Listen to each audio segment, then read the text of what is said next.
if your job is to try to be the best basketball player you can be, right? To do that, you have to practice, you have to train, right? You want to train as much as you can, as often as you can. So if you get up at 10 in the morning, train at 11, right? 12, say 12, train at 12, train for 2 hours, 12 to 2. You have to let your body recover. So you eat, recover, whatever. You get back out, you train, start training again at 6. Train from 6 to 8, right? And now you go home, you shower, you eat dinner, you go to bed, you wake up, you do it again, right? Those are 2 sessions. Right? Now imagine you wake up at 3, you train at 4. You go 4 to 6, come home, breakfast, relax, blah, blah, blah. Now you're back at it again, 9 to 11, right? You relax, and now all of a sudden you're back at it again, 2 to 4, and now you're back at it again, 7 to 9. Look how much more training I have done by simply starting at 4, right? And so now you do that, and as the years go on, the separation that you have with your competitors and your peers just grows larger and larger and larger and larger and larger. And by year 5 or 6, doesn't matter what kind of work they do in the summer, they're never going to catch up because they're 5 years behind. Right? So it makes sense to get up and start your day early because you can get more work in. I didn't feel good about myself if I wasn't doing everything I could to be the best version of myself. If I felt like I left anything on the table, it would eat away at me. I wouldn't be able to look myself in the mirror. Right? So the reason why I can retire now and be completely comfortable about it because I know that I've done everything I could to be the best basketball player I could be. And so that's where it comes from for me. You can't leave any stone unturned.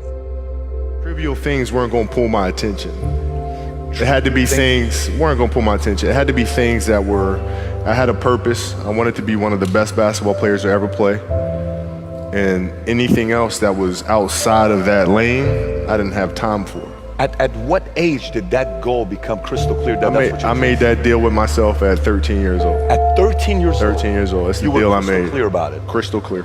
And where did inspiration come from? The love of the game. The love of the game, the challenge. Like I would watch Magic play, I'd watch Michael play, and I would see them do these unbelievable things, and I'd say, can I get to that level? I don't know, but let's find out.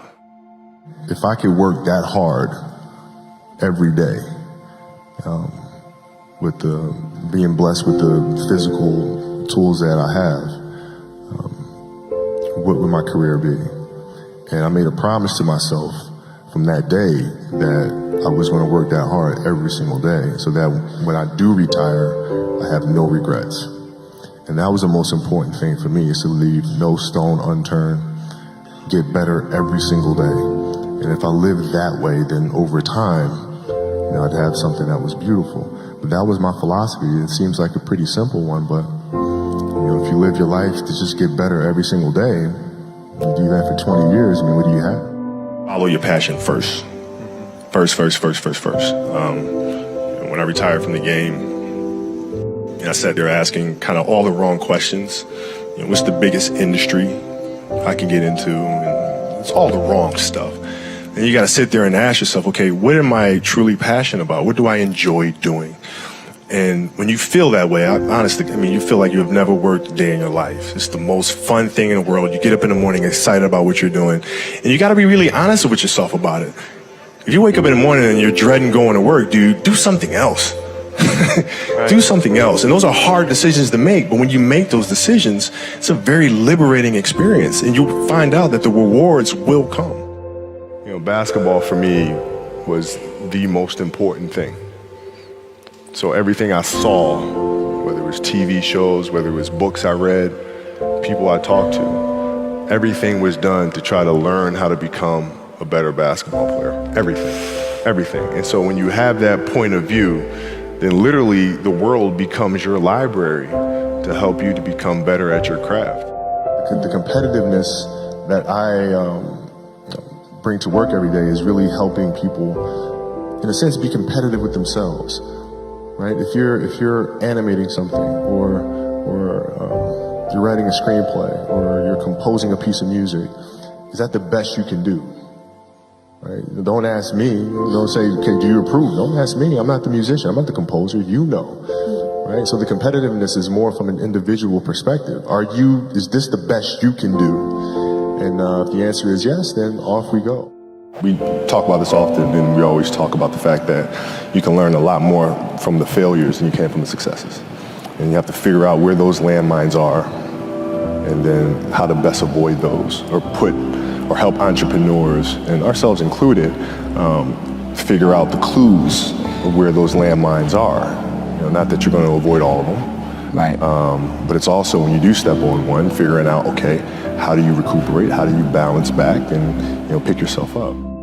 Dreams it should be pure. I think a lot of times when we're born into this world, we actually wind up going backwards, and it seems like the more we mature, the more responsible our dreams become, and the more governors we put on ourselves and our ability to dream and to reimagine.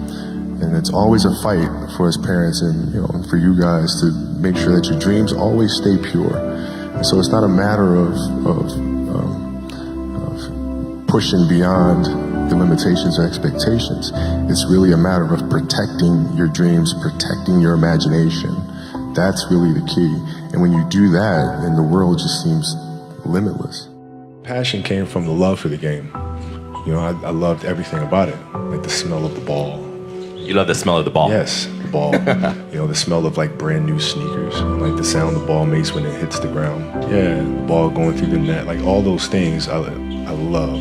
And so the passion comes from that, because once you have that love, you just want to be a part of this thing all the time. I think the best way to prove your value is to work, is to learn, is to absorb, to be a sponge. But you always want to outwork your potential. As hard as you believe you can work harder than that. If your practices aren't more competitive than the games themselves, you're doing the wrong thing. Mm-hmm. And most of these teams and coaches have gotten into a mindset of resting players. Mm-hmm. Oh, it's too much. We're not going to practice light day. Phil never gave us a light day. Mm-hmm. There's no days off. You show up and you work. Yeah. You practice. Yeah. And practices are going to be worse. They're going to be more physical. There's going to be more trash talking. And I'm going to let you know. Right? Yeah. If you didn't show up today, I'm going to let you know. Yeah. And it's going to be embarrassing. And you're going to hate it. But when Game 7 rolls around in NBA Finals, you will be prepared. Rolled my ankle really, really bad. I came back, finished the series, but I couldn't touch a basketball till mid-September, which was driving me crazy because I couldn't train. Mm-hmm. But I looked at, this was like the 10th time I rolled my ankle in one season. So I'm looking at that and I'm saying, okay, I got to address that. And so being that I couldn't get on the basketball court, what I did was I took tap dancing lessons. Okay. No kidding. I took tap, and tap was like the best training for me in the world because it strengthened my feet. It changed my rhythm and my approach to the game. I was able to change speeds when I came back the following season. I think dancers put way more strain on their body than athletes do. And I think there's a lot that can be learned from that. My daughter took ballet for several years, and I would sit there in the class, right? And I didn't know what I was getting into because I don't know anything about ballet, right? But I'm sitting there in the class, and I'm watching her get the first position, the second position. I'm learning the structure and the rules that go along with that. And as athletes, there's a lot to be learned from that. Because if you simply go out there and perform and play, yeah, you'll be great every now and then. But if you play with structure, if you understand the rules that come along with that, the discipline that comes along with that, then you reach another level. But you guys have my respect. If other people don't see that, they're idiots. At 13 years old, I had a kill list. And so, they used to do these rankings. It was Street and Smith basketball rankings. And I was nowhere to be found because I was like 6'4", scrawny, like 160 pounds soaking wet. So I was like 57 on the list.